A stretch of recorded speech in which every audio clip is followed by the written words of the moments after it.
Welcome to our YouTube channel, Tuition Home Coaching Center.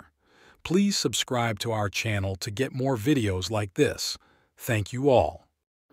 আসসালামু আলাইকুম প্রিয় শিক্ষার্থীরা, তোমরা সকলে কেমন আছো?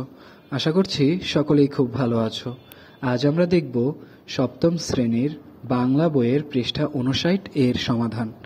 তোমরা যারা এখনো আমার চ্যানেলটি সাবস্ক্রাইব করোনি তারা চ্যানেলটি সাবস্ক্রাইব করে নিও, তাহলে পরবর্তী পড়াগুলো তোমরা এই চ্যানেলে সব একসাথে পেয়ে যাবে।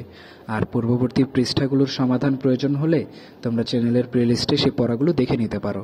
তোমাদের জন্য সব পড়াগুলোই পৃষ্ঠা বাই পৃষ্ঠা আপলোড করে দেয়া আছে।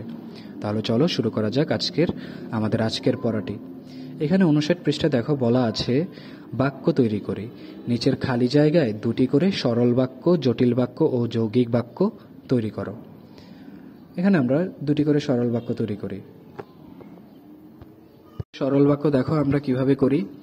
এখানে সরল বাক্য 1 মধ্যে আমরা লিখেছি বিদ্বান হলেও তার অহংকার নেই।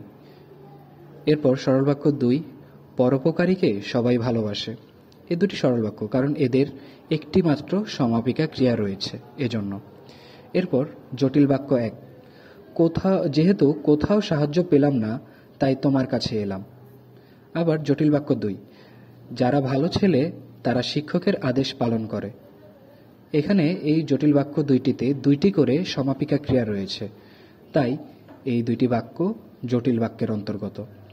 এরপর যৌগিক বাক্য 1, তিনি পরিমণ্ডিত কিন্তু ব্যবহারে প্রচণ্ড অমায়িক।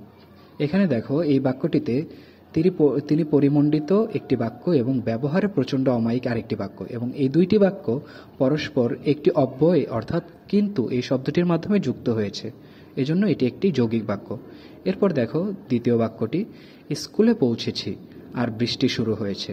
এখানে স্কুলে পৌঁছেছি একটি বাক্য, বৃষ্টি শুরু হয়েছে আরও একটি বাক্য, এবং এই 2টি বাক্য পরস্পর একটি অব্যয়বাচক শব্দ অর্থাৎ আর এই শব্দটি দ্বারা যুক্ত হয়েছে বাক্য দুইটি, তাই এই বাক্যটিকে আমরা বলবো যৌগিক বাক্য।